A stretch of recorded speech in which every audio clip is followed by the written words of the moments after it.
selamat malam sahabat-sahabat Gema Kebijaksanaan dimanapun Anda berada.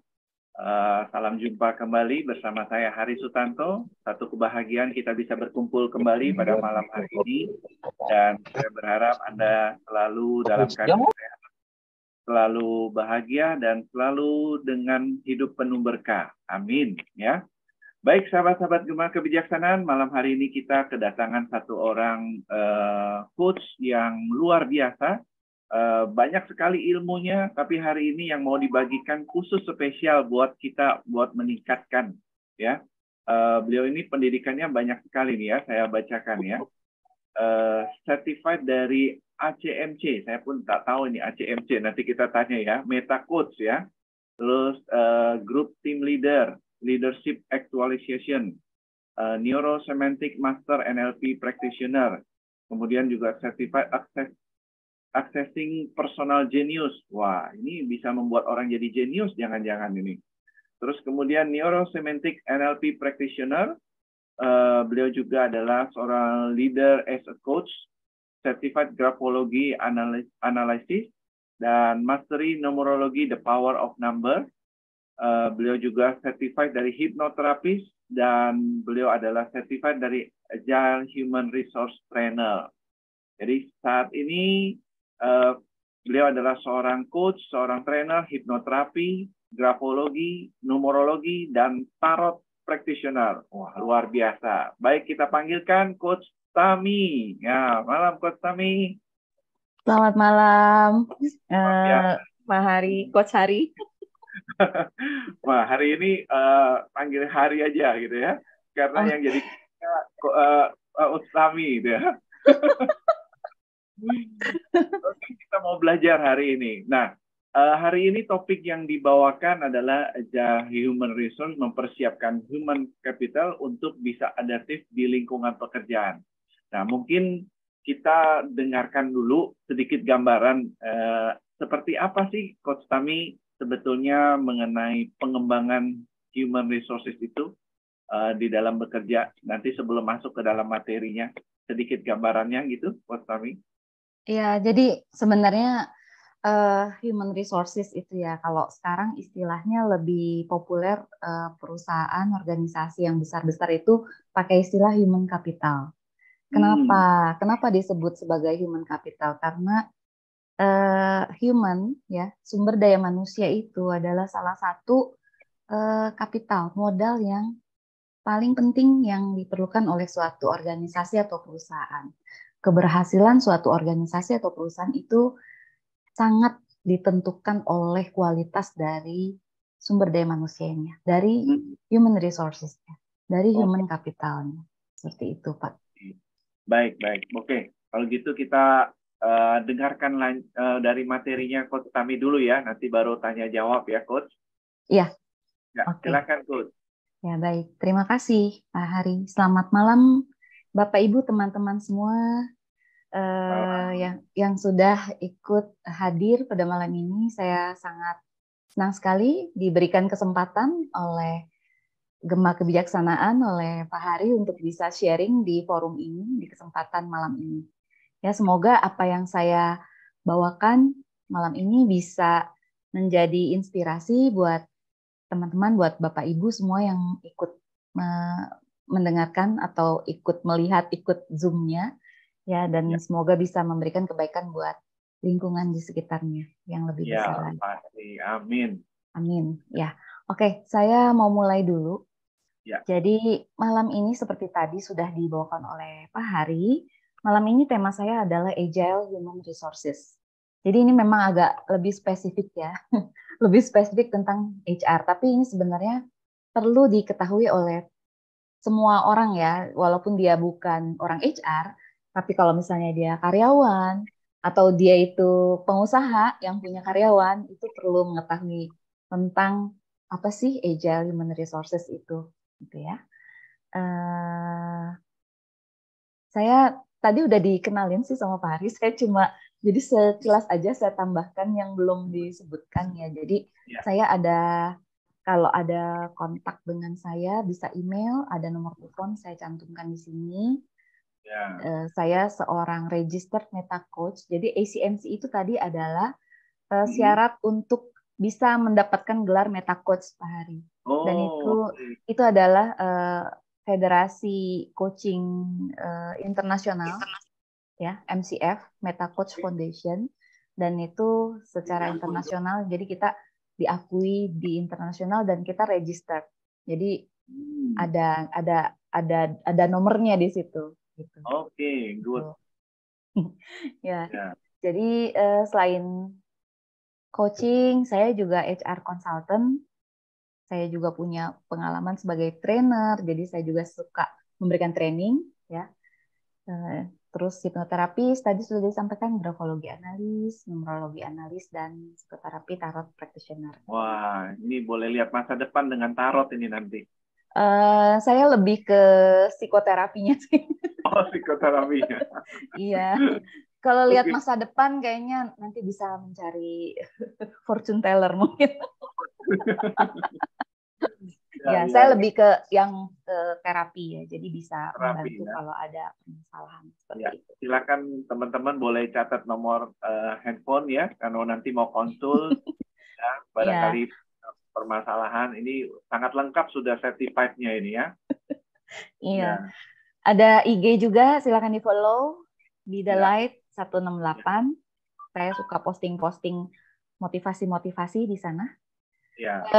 Sertifikasi tadi sudah dibacakan oleh Pak Haris, saya nggak akan ulangi. Saya juga selain itu saya pernah menulis buku. Oh iya. Ya, bergabung dengan teman-teman yang lain. Ada kisah sukses dengan coaching, lalu kisah sukses dengan NLP yang 1, dan kisah sukses NLP bagian 2. Itu tentang implementasi bagaimana menerapkan NLP, bagaimana menerapkan coaching di kehidupan sehari-hari. Oke. Oke. Malam ini agendanya apa? Jadi sesuai dengan judul, nanti saya akan bawakan tentang apa sih Agile Human Resources itu.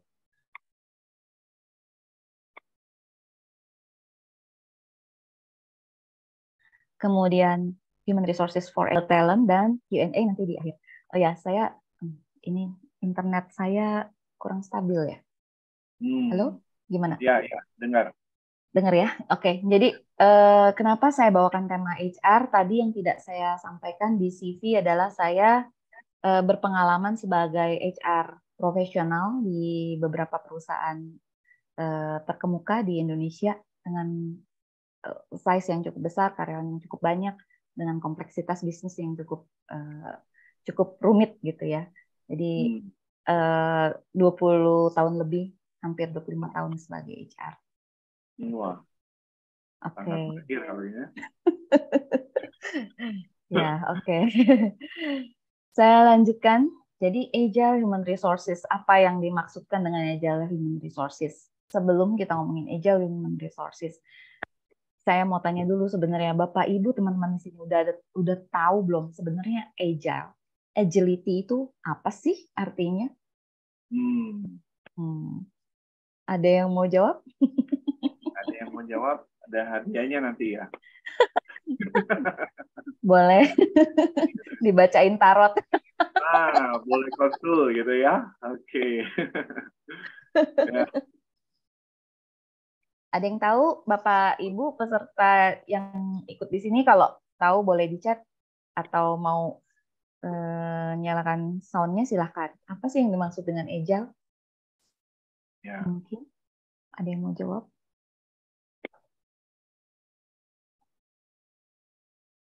Atau belum ada yang mau jawab? Belum mau jawab ya. Ya udah. Saya nanya dan saya jawab sendiri aja, Pak. Ya. Oke, apa yang dimaksud dengan agile? Ini ada 2 definisi yang saya ambil di sini. Jadi ini pakai bahasa Inggris. Agility is the ability to create and respond to change in order to make a profit in a turbulent business environment. Kalau diterjemahin bahasa Indonesia kira-kira seperti ini ya. Kemampuan untuk bisa menciptakan dan merespons terhadap perubahan. Tujuannya itu tetap menghasilkan profit dalam pergerakan bisnis. Ya. Dan yang kedua itu adalah agility is the ability to balance flexibility and stability. Jadi maksudnya apa nih? Ya, jadi kemampuan untuk bisa menjaga fleksibel dan stabil, kondisi fleksibel dan stabil. Jadi agile itu kan kesannya kayak kok nggak bisa diem, nggak bisa statis gitu. Tapi walaupun fleksibel, tetap harus ada unsur stabilnya. Kira-kira seperti itu, Bang. Jadi udah cukup jelas ya, Bapak, Ibu, teman-teman. Ya. Saya lanjutkan ya. Oke. Nah, kalau kita mau ngomongin agile HR, nah yang dibutuhkan, jadi ini tadi yang sudah sampaikan di awal, bukan hanya untuk orang-orang HR. Jadi ini untuk semua orang untuk bisa mengetahui apa sih human capital kita, HR kita tuh yang seperti apa yang dibutuhkan ya. Jadi kalau sebagai orang HR, yang dibutuhkan itu adalah agile mindset. Dan kita perlu ingat, HR is the role of HR is manager's role juga. Jadi semua manajer, semua pimpinan, semua leader itu punya role sebagai HR juga. Jadi bukan hanya di fungsi HR department aja ya, Bapak Ibu, teman-teman. Nah, agile mindset yang pertama itu kalau kita lihat yang lingkaran paling kecil yang di dalam. Kalau kita punya mindset agile yang tadi translation-nya, definisinya saya sudah jelaskan tadi. Pertama itu kita bisa akses, kita bisa miliki lewat tools dan proses. Jadi kita bisa ada alatnya, ada proses-proses, ada SOP-nya yang kita bisa create untuk bisa mengarah ke sana. Kemudian kita juga bisa praktekkan ya. Jadi udah ada toolsnya, udah ada aturan-aturan yang kita praktekkan. Terus prinsip-prinsipnya seperti apa, ketentuannya seperti apa. Kalau orang HR atau kalau teman-teman yang biasa kerja di perusahaan pasti udah hafal ya. Peraturannya gimana, ketentuannya seperti apa.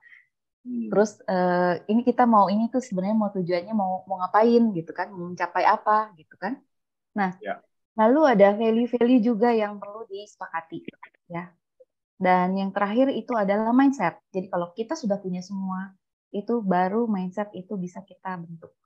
Jadi kalau untuk tools, untuk practice itu bisa dilakukan dengan monitoring ya, dengan controlling gitu. Seperti itu. Kalau ya. Jadi seperti itu ya. Jadi kalau mindset itu kita butuh ada training yang benar-benar terus berjalan gitu. Ya,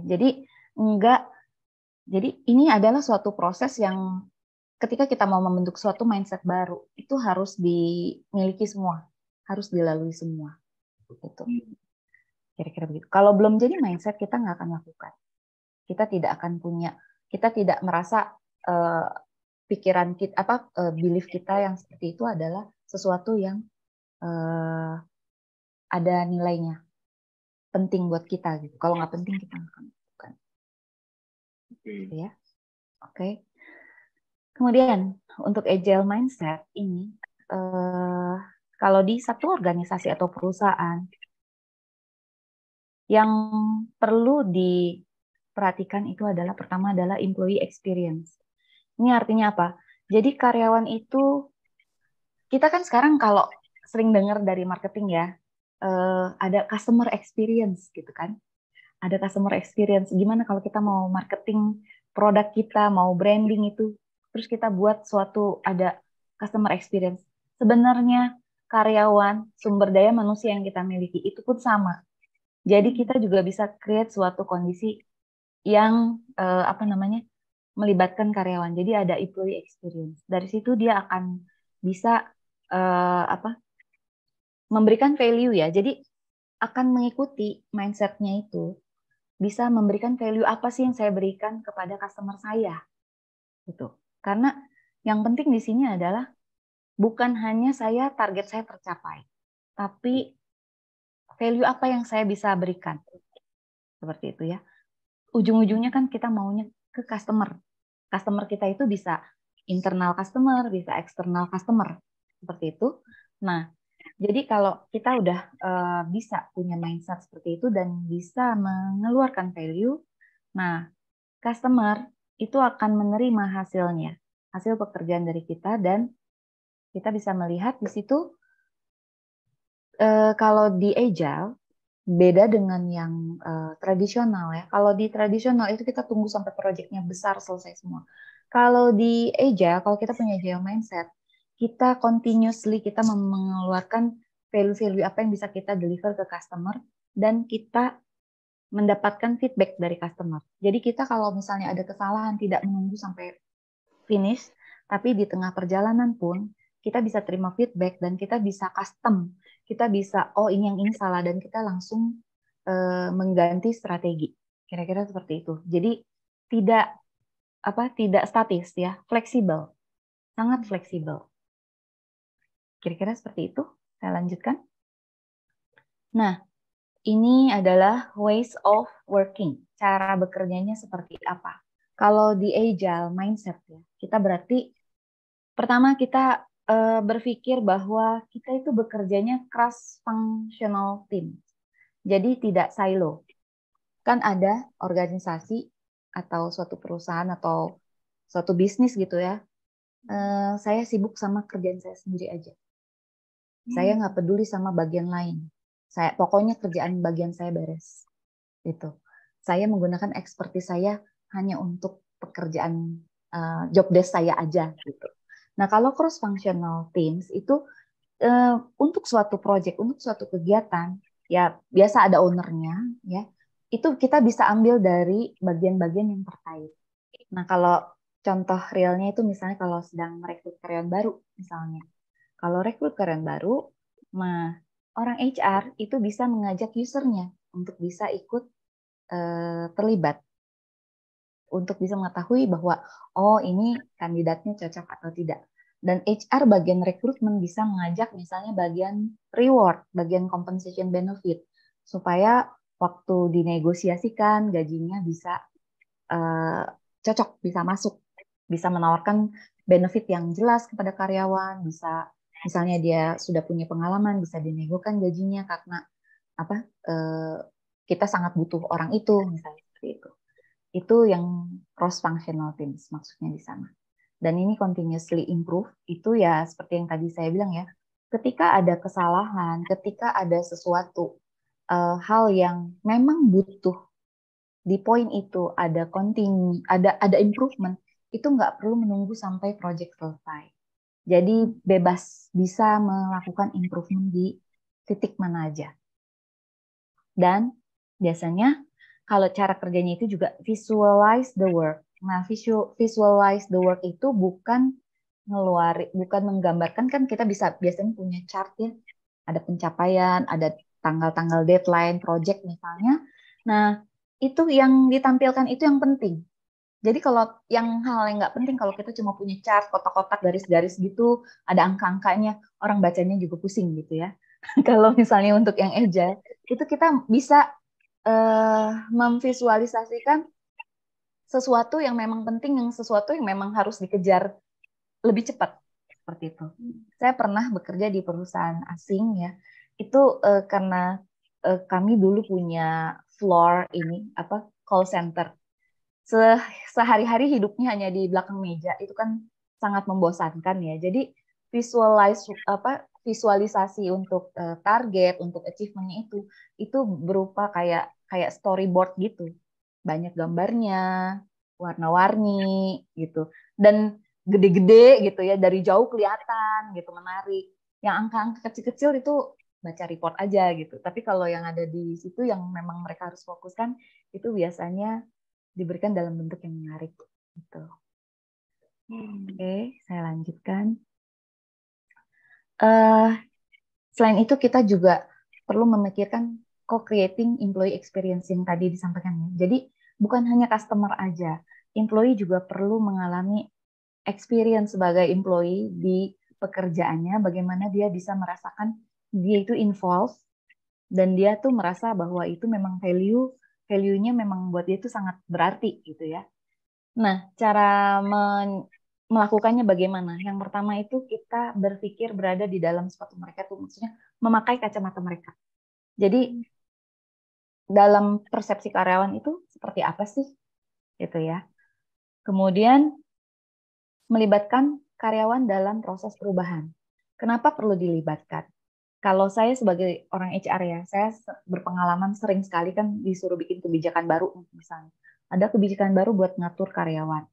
Kalau nggak melibatkan karyawan, kebijakan itu jadi mengawang-awang. Ya, mengawang-awang tidak menapak ke bumi. Jadi ketika disosialisasi, yang saya terima itu protes. Nggak ada yang mau ngikutin. Gitu ya. Jadi waktu dalam proses itu saya banyak melibatkan. Jadi kalau ada suatu kebijakan baru, ada proyek baru, itu biasanya dicabut dari bagian-bagian yang akan terlibat, yang tahu lapangannya seperti apa, diminta pendapat. Jadi ketika ada suatu proyek atau suatu kebijakan itu semua karyawan sudah merasa memiliki. Dan ketika proses itu berjalan, kita nggak perlu ngepus-ngepus jalanin mereka karena udah merasa memiliki, ada ownership-nya di situ, mereka akan jalankan dengan lebih happy gitu. Kira-kira seperti itu sih. Oke. Kemudian, nah ini yang penting juga, ini evidence based ya. Kadang-kadang kan kita suka mencari keputusan suatu proyek atau keputusan suatu hal yang penting itu cari atasan yang di pucuk pimpinan paling tinggi, yang nggak tahu kondisi di lapangan. Nah, jadi kita perlu bekerja berdasarkan data. Karena kadang-kadang kalau yang di atas itu, kalau kita cuma sodorkan masalah aja atau sodorkan minta keputusan gitu, kadang-kadang kalau datanya kurang, mereka juga punya kesulitan. Dan kalau misalnya terpaksa memutuskan pun jadi tidak sesuai dengan kondisi yang ada di lapangan, tidak sesuai dengan real yang dialami oleh timnya, seperti itu. Jadi harus didukung oleh data yang valid. Data valid ini bisa banyak caranya mendapatkan data valid, bisa orang HR-nya turun ke lapangan, bisa nanya sama karyawan yang ada di lapangan, bisa tanya ke customer atau kemanapun.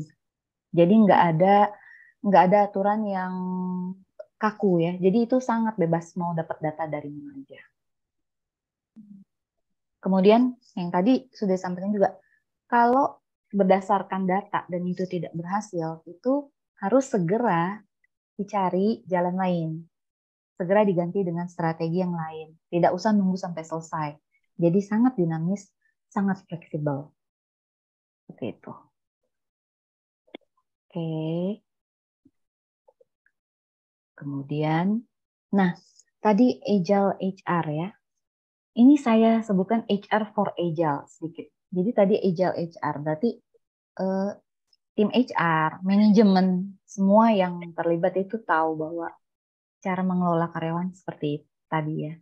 Nah, apa yang bisa dilakukan oleh tim HR atau yang berkaitan dengan HR untuk suatu organisasi atau perusahaan supaya agile? Nah, yang pertama itu adalah organization structure. Struktur organisasi untuk bisa memungkinkan praktek agile itu agak berbeda dengan struktur organisasi yang tradisional ya. Kemudian agile HR services. Jadi sebagai misalnya ada tim HR services yang memberikan pelayanan kepada karyawan, itu mereka juga perlu konsep yang agile. Nah, seperti apa? Kalau untuk organisasi struktur ya, ini saya share sedikit tentang paradigma untuk evolusi organisasi. Ya, jadi seperti ini kira-kira. Kalau organisasi yang tradisional dan apa namanya? Ini masih ada ya sampai sekarang ya Pak, bukan Bapak Ibu, teman-teman, bukan berarti sekarang udah nggak ada. Ini banyak sekali ya perusahaan, biasanya perusahaan-perusahaan kecil atau yang memang ownernya masih nggak nggak menerapkan manajemen yang baik gitu ya, masih ya seperti toko tapi size-nya lebih besar misalnya gitu ya. Nah ini di sini ada gambarannya, ada kiasannya dengan warna ya. Kalau yang organisasi itu pertama itu pasti awalnya itu impulsif. Itu jadi kerjanya per divisi, terus semuanya bekerja itu ada otoritas, ada perintah seperti itu dan concernnya di cost ya. Kemudian nanti berubah bertransformasi ini, berevolusi ya. itu menjadi yang kuning ini. Itu mulai ada tuh hierarki, udah mulai diatur proses-proses. Jadi ini udah mulai memikirkan pentingnya tuh norm, aturan-aturan, ya. Kemudian lanjut ke yang orange, ini udah mikirin strategi.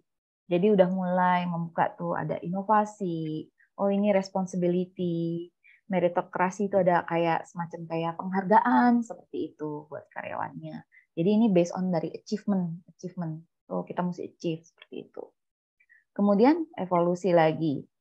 Nah ini pluralis ini. Ini lebih ke culture. Jadi itu mulai bicara tentang empowerment karyawan, empowerment sumber daya, gitu. Terus udah mulai ngomongin culture, values, dan interest groups ya, ada grup-grup yang lebih fokus di bidang apa seperti itu. Dan yang evolusi yang lebih ideal ya, kurang lebih itu yang lebih advance itu adalah yang tail ini evolutif. Itu evolutionary purpose. Jadi benar-benar berevolusi ya.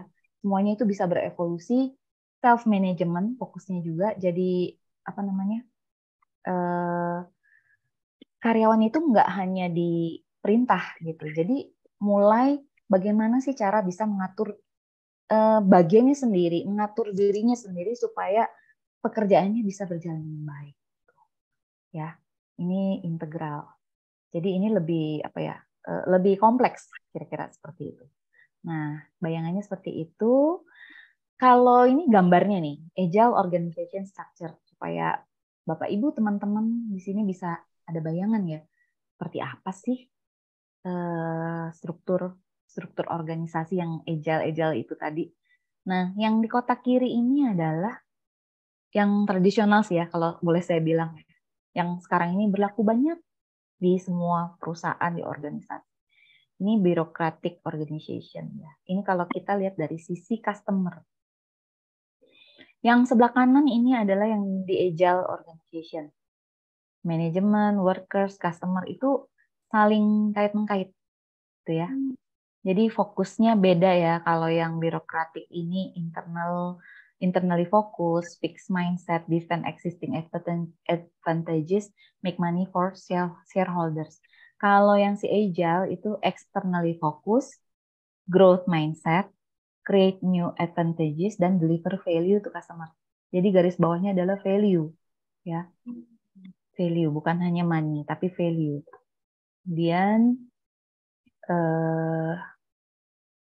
kalau dari sisi small team nih ya, the law of small team. Nah, kalau tadi kan ngomongnya ke customer gimana, eksternal. Kalau di dalamnya seperti ini. Kalau birokratik itu top down, kemudian individu itu punya responsibility, jadi ada kemungkinan timbul silo ya. Silo tuh artinya terkotak-kotak ya. Jadi ini saya punya, itu kamu punya. Kamu kerjain kamu punya. Saya nggak mau bantu, saya kerjain saya punya aja. Kayak gitu. Little interaction karena masing-masing sibuk dengan kotaknya masing-masing. Nah, kalau yang di agile team itu autonomous, artinya ya masing-masing punya authority ya. Kemudian cross functional tadi, jadi bisa untuk satu project, ada satu pekerjaan itu bisa dilakukan dari berbagai background ya. Dan much interaction ya, karena sedikit-sedikit kan mesti koordinasi ya. Seperti itu.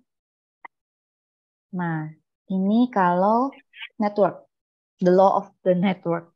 Gimana ini caranya? Kalau yang birokrasi, yang agile, dan kalau terjadi network.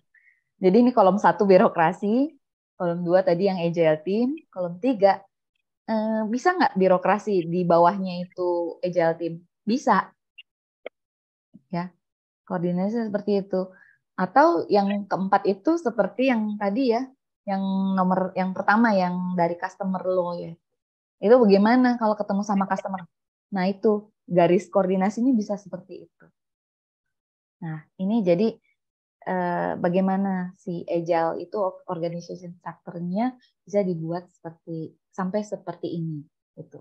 Dan biasanya kalau mau agile, semakin flat organisasi akan semakin agile, semakin cepat berubah, semakin cepat mengambil keputusan, dan semakin cepat deliver ke customer, biasanya seperti itu.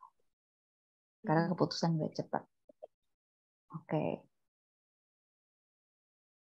Tadi ya saya bilang ya, jadi selain struktur organisasi, HR ini juga ada agile HR service. Jadi apa yang dibutuhkan dari tim HR yang atau dari manajemen yang menjalankan fungsi HR ya, itu tugas yang pertama yang pasti, ini prinsipnya, make people awesome. Ya, jadi karyawan itu people ya, ini semua orang. Jadi karyawan itu dihargai.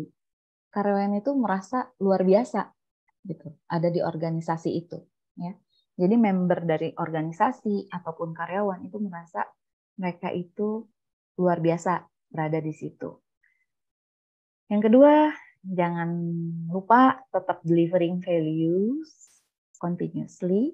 Jadi nggak nunggu di akhir, tapi walaupun kecil-kecil, itu menjadi continue delivering ya. Jadi selalu ada update, selalu ada hasil.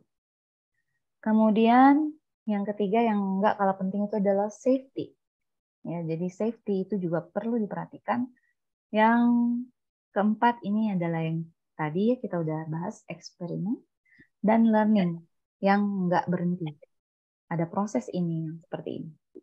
Ini akan membantu karyawan untuk bisa agile atau anggota organisasi gitu ya. Nah, agile talent. Nah, ini saya mau share. Jadi kalau misalnya, itu kan dari tadi ngomongnya HR. Ya kalau saya karyawan biasa bagaimana? Oke. Kalau saya karyawan, saya bawahan, saya member, supaya bisa jadi supaya bisa jadi agile itu apa sih yang dibutuhkan? Nah, ini ya, saya mau bahas sedikit. Kita butuh apa aja?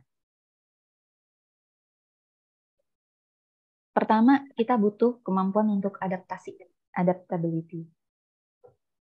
Ya. Jadi kita juga kalau kita sulit beradaptasi di organisasi manapun, ya kalau kita sebagai karyawan atau sebagai atasan atau sebagai siapapun itu sulit ya. Jadi kita ini nomor satu paling penting, kita harus punya kemampuan untuk beradaptasi. Yang kedua, transparansi. Ya ini bagus ya. Jadi transparansi ini berarti kita nggak main rahasia-rahasia. Tapi ini nanti disesuaikan dengan culture di organisasinya. Transparansi juga sejauh pekerjaan ya, dalam konteks berhubungan dengan rekan yang lain. Kemudian inspirasi dan komitmen ya. Jadi kalau kita nggak mampu mencari inspirasi untuk pekerjaan kita, untuk posisi kita sebagai talent di satu organisasi atau perusahaan, dan kita nggak punya komitmen, itu sulit. Ya, jadi ini harus punya. Ya. Dan karena kita nggak mau kerja sendiri-sendiri, kita mesti mampu bekerja sama, collaboration network. Ya, kita sangat perlu bisa untuk collab dengan orang, collab dengan rekan kerja, collab dengan pihak eksternal yang mendukung pekerjaan kita, collab dengan atasan, collab dengan bawahan, gitu ya. Terus learnability, berarti di sini adalah kemampuan untuk selalu belajar. Karena pastinya tadi sudah saya singgung juga sebelumnya, kita tetap butuh proses belajar yang ongoing, nggak pernah berhenti. Ya, kalau kita nggak memiliki kapasitas untuk belajar, stuck, ya, kita nggak akan bisa berkembang. Kita akan stuck, ketinggalan dengan yang lain. Itu. Dan yang terakhir ini purpose. Kalau kita punya mindset, kita tahu tujuannya apa yang mau dituju. Jadi nggak kerja, asal datang ke kantor, asal kita Misalnya kita bekerja untuk suatu organisasi atau perusahaan gitu, pokoknya saya asal-asal aja. Enggak ya, jadi kita tahu apa yang menjadi tujuan kita. Gitu. Jadi ini tips buat teman-teman yang kalau mau sukses sebagai karyawan ya, harus punya semua kompetensi ini. Nah, kalau untuk proses belajar, supaya apa nih, 5 factors of learning agility ya, itu apa aja sih yang perlu diperhatikan? Yang pertama, self-awareness. Ini saya senang banget, self-awareness muncul di mana-mana. Ya, karena kita kalau mau jadi apapun, mau sukses, mau keluar dari masalah, itu nomor satu adalah self-awareness. Ya, kalau kita mau menyelesaikan permasalahan kita, itu kita perlu self-awareness. Kita mau maju ke depan, mau naik ke atas, kita perlu self-awareness ya. Nah, di self-awareness ini artinya kita itu sebagai individu itu kita tahu kekuatan kita dan kelemahan kita apa. Tuh ya, jadi ini sangat penting. Kemudian yang kedua adalah mental agility. Kemampuan untuk mengevaluasi ya, untuk mengecek kalau ada problem itu tidak hanya berdasarkan cara-cara yang biasa aja. Jadi kita juga bisa melihat dari out of the box, dari sisi yang berbeda. Ya. Kemudian people agility. Ini adalah kemampuan untuk bisa berkomunikasi. Bagaimana kita bisa mampu berkomunikasi dengan orang yang berbeda-beda. Kita tidak hanya berkomunikasi dengan orang yang kita pilih yang mau dengerin omongan kita aja. Ya, tapi kita juga perlu bisa menghandle orang-orang sulit, orang-orang yang mungkin dari bagian yang berbeda, punya pandangan yang berbeda, ya. Itu sangat dibutuhkan. Kemudian change agility. Jadi di sini tidak bertahan di comfort zone. Jadi artinya kita mau mencoba sesuatu yang baru. Dan kita sangat nyaman dengan perubahan yang terjadi. Kan namanya juga tadi agile ya. Jadi kita perlu bisa menerima perubahan. Mau berubah, mau mencoba sesuatu yang baru, dan walaupun perubahannya itu nggak nyaman, kita tetap bisa berprestasi dengan baik gitu ya, tetap produktif. Dan kemudian results agility di sini adalah delivers results in challenging first time situation. Jadi walaupun kondisinya mungkin tidak mudah, tapi kita tetap punya kekuatan dan kita punya kemampuan untuk bisa menyampaikan hasil, ya, result dari pekerjaan-pekerjaan kita, dari apa yang kita lakukan. Nah, seperti itu. Sampai di sini paham semua atau tambah mabok?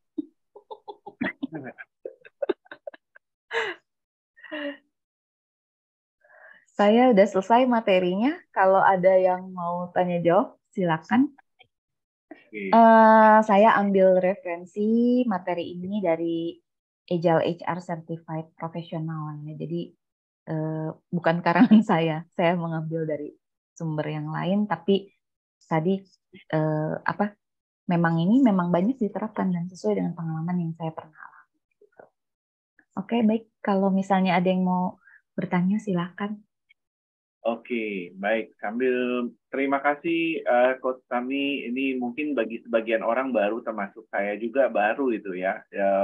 Pernah dengar tapi tidak terlalu mendalam gitu kan. Jadi Coach Tami membeberkan ini, jadi saya ada sedikit bayangan.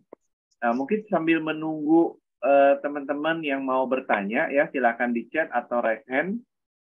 Mungkin saya tanya dulu, apakah yang sekarang ini dilakukan oleh perusahaan-perusahaan besar itu mereka memberikan karyawannya pengambilan keputusan sendiri dan mereka kadang-kadang sudah bisa kerja work from home begitu. Pokoknya nggak penting dia harus di kantor, tapi pekerjaan yang dia lakukan beres gitu. Itu salah satu juga agile gini, Coach Tami.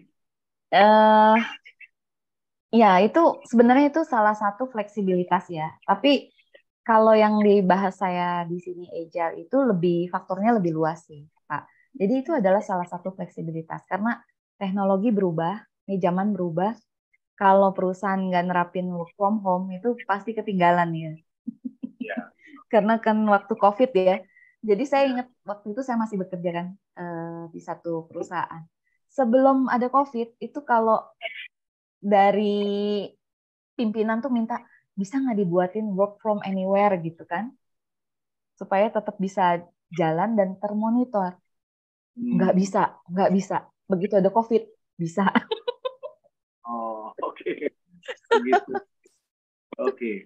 Nah, tapi sekarang orang yang sudah work from home, udah menurut dari berita yang saya dapat gitu ya, Coach Tami ya, mereka setelah sudah mereka nggak kembali lagi mau kerja seperti dulu harus di kantor gitu loh. Bahkan sampai ada Microsoft, Apple gitu ya, sampai menuliskan surat minta mereka untuk hadir kembali gitu. Bahkan kalau di kantornya Tesla, saya dengar sampai dikasih peringatan sama Elon Musk itu.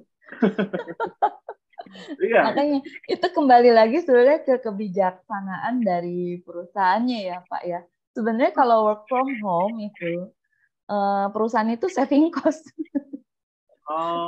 Saving cost. Ya karena menyediakan space buat karyawan itu costly ya. Kita harus ada space, sewa gedungnya dihitung kan, mejanya, listriknya, internetnya gitu kan. Ketika karyawan work from home atau work from anywhere, itu kan perusahaan nggak menanggung kos-kos itu tadi.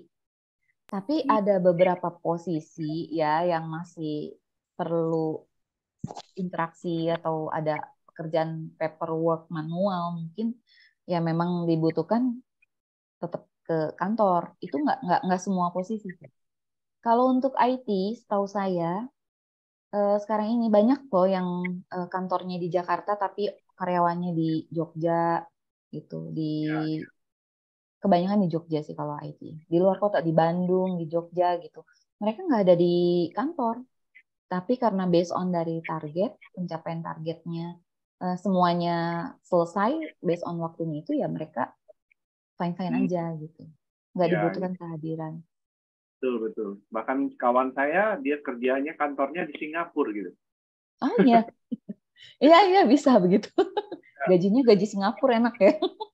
Gitu, kerjanya di sini dia enak gitu ya. Waduh, itu enak tuh. Ya. Nah, satu hal lagi gitu. Kalau tadi kan kita lihat, Coach Tami, orang kalau di tradisional structure gitu kan, itu kan selalu dari atas pimpinan terus bawah gitu, general manager ke bawah gitu, supervisor dan staff ya. Jadi keputusan itu kan bisa ngambilnya panjang gitu. Jadi kalau sekarang dengan agile ini, orang yang staff itu bisa langsung mengambil keputusan tanpa mempertimbangkan atau gimana gitu? Enggak, kalau itu kan kita tetap lihat otoritinya sampai mana, tetap ada batasannya. Tetap ada batasannya. Tapi kalau sebenarnya itu tuh bisa diatur Pak. Misalnya kalau di finance nih ya, di finance. Itu kita bisa atur pengeluaran sampai dengan sekian, itu siapa yang approve, pengeluaran sampai sekian, siapa yang approve, itu kan bisa diatur. Bisa diberikan otoritas. Cuma balik lagi ke culture company-nya ya, itu kan berbeda-beda. Ada yang memang maunya jenjangnya panjang, ada yang memang maunya flat. Sebenarnya kalau kedepannya akan trennya itu akan lebih ke flat sih harusnya Pak. Ya. Ini kalau dilihat sebetulnya bagus ya dengan struktur begini kan kecepatan dan juga keputusan diambil jadi lebih cepat ya, Coach Tami ya. Dan certified dari customer juga jadi lebih baik gitu ya, Coach Tami ya. Iya. Dan karena itu juga lebih karena utamanya kan keluarnya value-nya ya. Value yang dihasilkan. Kalau sekarang ini Kalau saya lihat sih kayak perusahaan-perusahaan yang ada customer service-nya gitu yang jasa ya Pak ya, itu masih banyak yang belum seperti itu sih. Ini contoh saya nggak sebut merek deh ya. Saya langganan internet nih di rumah. Itu saya komplainnya susah banget. Berhari-hari minta panggil teknisi. Susah banget. Dijawab, tapi nggak ada solusi gitu. Nggak diladenin gitu ya. Nggak ada solusi, dijawab. Cuma bolak-balik aja nanya balik gitu. Nanti Coach Tami kasih saya supaya saya minta dia Coach Tami jadi konsultannya bagi dia gitu. Jadi ini kan mutualisme gitu kan. Itu boleh gitu. Ini teman-teman boleh catat apa ya, nomor telepon Coach Tami, mungkin boleh kasih nomor telepon. Jadi teman-teman yang hadir ataupun nanti yang rekaman yang mendengar dari sini, jika membutuhkan konsultan untuk SR, dan Coach Tami ini banyak kemampuan ilmunya ya, bahkan untuk SR beliau menguasai juga grafologi ya, tulisan tangan ya. Dengan tulisan tangan itu bisa membaca karakter seseorang gitu.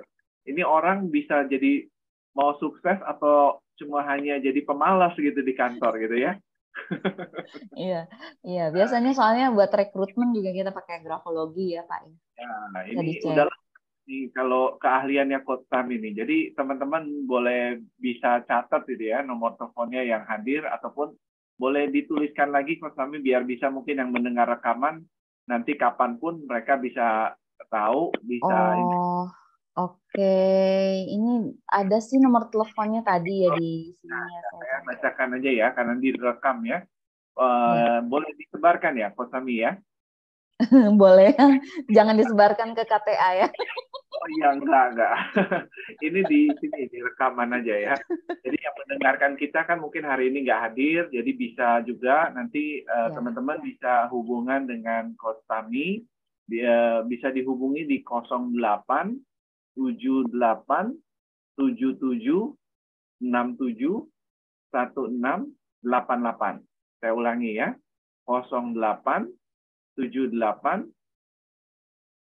77 67 16 88. Nah, jadi kalau bagi perusahaan Anda yang sekarang lagi ada masalah, problem gitu ya, terus bagaimana cara pengembangannya, memberikan value bagi customer, silakan hubungi Coach Tami. Beliau sudah certified dan dari keilmuan juga saya lihat sangat lengkap untuk membantu buat perusahaan berjalan dengan lebih baik lah ya. Sebagai pengalaman beliau juga sebagai konsultan sebagai di SR ya, Coach Tami sudah puluhan tahun, jadi beliau sudah sangat pengalaman. Jadi silakan teman-teman ataupun yang bagi mendengarkan rekaman ini. Baik, kita lanjut lagi ke pertanyaan. Ini saya tutup dulu ya Coach Tami ya, biar muka kita wajahnya terpampang lebih jelas. Iya. Saya buka dua dulu. Teman-teman ada yang mau bertanya di sini silakan ya. Nah, jadi kan begini lebih enak gitu Coach Tami. Seperti kita berhadapan berbicara gitu. Iya. Oke. Teman-teman kalau misalnya mau tanya silakan masuk ke ini ya. Di chat atau raise hand bisa langsung. Nah, sekarang gini Coach Tami, kalau tadi lihat bahwa ini kalau tadi saya belum dengar cerita, Agile SR ini sudah kira-kira bagaimana penerapannya kalau di Indonesia ya? Karena sedang lagi naik daun kalau saya dengar ini dari ini Kika ini.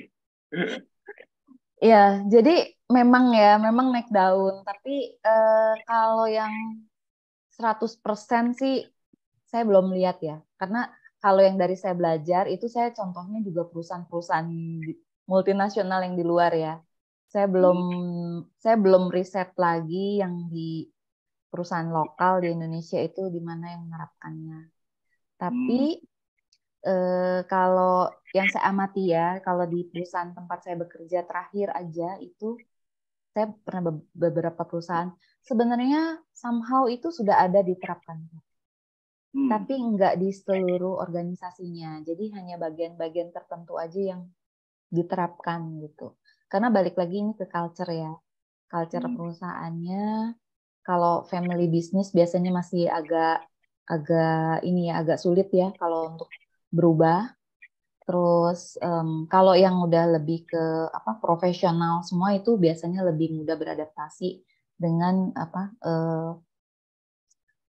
tren-tren baru di HR. Oke. Baik, ini ada pertanyaan, tapi sebelum pertanyaan, ini ada permintaan dari peserta, kapan ada kelanjutan webinarnya, Coach Tami? Nah, ditanyakan tuh. Mau webinar tentang apa lanjut ini? Ya, kelanjutannya dari Pak Victor ini, dari Pak Victor. Oke. Mungkin nanti bisa ditanyakan ya Pak Victor. Oke, nanti dari ini Ibu atau Bapak ya? Dari Bapak nih. Bapak, oke. Apakah ada jenis industri tertentu yang kurang cocok diterapkan untuk model ini? Atau semua jenis industri cocok? Gimana? Semua industri cocok. Semua industri cocok. Cocok ya. Ya, kalau pedagang UKM begitu, kira-kira? Bisa. Ya, bisa juga ya? Iya, atau untuk organisasi yang non-profit itu bisa juga. Sebenarnya kan sama. Jadi perusahaan dan organisasi itu kan sebenarnya base-nya kan sama. Gitu, jadi misalnya buat Pak Hari buat yayasannya, kalau ada organisasinya mau diterapi juga bisa. Oh, ya kita belum lengkap orangnya gitu. Ya kalau nanti lebih besar gitu ya Pak ya, itu bisa diterapi. Tinggal panggil Coach Tami ya, bantu ini. Kalau yang small kan tadi saya udah kasih contoh tuh struktur small timnya. Ya, nanti materinya boleh dikira lagi.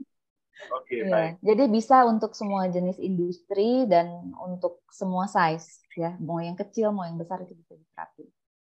Oke. Terus kira-kira halangannya apa ya, Coach Tami? Kalau kita mau menerapkan ini, kan tadi Coach Tami juga bilang tuh, kalau family business sulit untuk merubah gitu, ya kan? Ada hal lain nggak yang membuat bisa menghalangi orang nggak mau menerapkan ini? Apakah mungkin orang sudah, misalkan ada seorang di sana udah jadi direktur gitu kan, sudah nyaman gitu, terus mau diterapkan ini yang baru kan jadi berubah gitu kan? Apa itu membuat jadi satu penghalang atau bagaimana, Coach Tami? Ya, jadi sebenarnya ini kembali lagi ya, kalau udah pertama itu culture ya, kemudian sebenarnya purpose-nya sih ya, purpose dari organisasi dan perusahaan itu sendiri. Kalau jadi gini Pak, ada perusahaan yang sangat fleksibel dan begitu cepat berubah. Saya pernah bekerja di satu perusahaan yang seperti itu. Nah, kalau yang senang berubah, ada tren baru, dia akan berubah. Dia akan ikutin, iya. Karyawannya mabok itu. Kayak ikan di akuarium yang airnya diacak-acak. Ada perusahaan yang senang ngikutin tren seperti itu ada. Dan itu dia akan coba. Dia akan coba, cocok enggak. Kalau nggak cocok, dia rubah lagi. Itu. Bisa ya, dan beradaptasi ya. Oke. Asal konsisten. Karena ketika kita melakukan perubahan, change management itu butuh konsistensi. Nah, penyakitnya biasanya di situ, nggak konsisten. Karena kecenderungan manusia ya, manusia itu pasti akan memilih berada di comfort zone. Ketika dia ditarik keluar dari comfort zone, ketika dia yang berubah, itu biasanya produktivitasnya akan menurun sedikit gitu untuk sementara waktu. Nah, perusahaan mau nggak bear itu kan yang masa tunggunya itu gitu. Masa nggak produktivitasnya, karena ketika karyawan merasa kok ini berat, ini susah, itu sih. Ya, harus seperti kayak mundur dulu gitu ya. Mungkin ada change management itu ada adaptasinya sih. Ya. Oke. Baik. Oke, baik Coach Tami, kelihatannya waktu kita nggak banyak lagi nih ya. Ini materi yang sebetulnya ya berat-berat juga begitu. Iya, ini makanya ini aduh topiknya terlalu berat. Satu ilmu yang bagus gitu kan buat pengetahuan kita dan buat perkembangan. Jadi sehingga teman-teman bisa belajar untuk bisa awal mengetahui sehingga mudah beradaptasi gitu kan dengan mengetahui ini. Nah, kira-kira terakhir dari Coach Tami ada pesan-pesan khusus gitu closing statement-nya, Coach? Closing statement ya. Oke, kalau gitu. Ya gimana Pak? Sorry, suaranya nggak kedengeran. Barangkali kapan lanjutan webinar, barangkali ini untuk lanjutan tindak lanjutnya. Oh, ya nanti kelanjutannya nanti ditunggu jadwal dari Pak Hari aja. Oh, Dari kita dari yang Pak Hari aja yang ngatur bagaimana.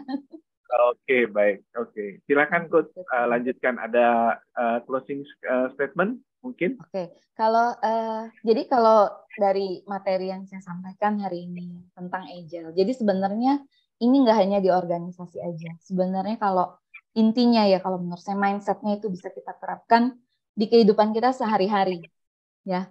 Walaupun mungkin kita bisnismen mau melakukan usaha sendiri pun, ini bisa mindset ini bisa kita terapkan. Bagaimana kita bisa menjadi agile, ya, bagaimana kita bisa fleksibel tapi tetap stabil, bisa deliver value continuously, dan tetap bisa perform dengan baik gitu, ya, tetap perform dan tetap mencapai result yang sesuai dengan yang kita harapkan.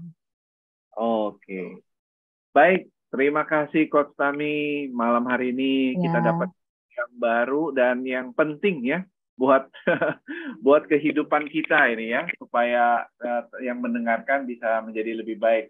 Terima kasih Coach Tami atas kebaikannya malam hari ini. Terima kasih.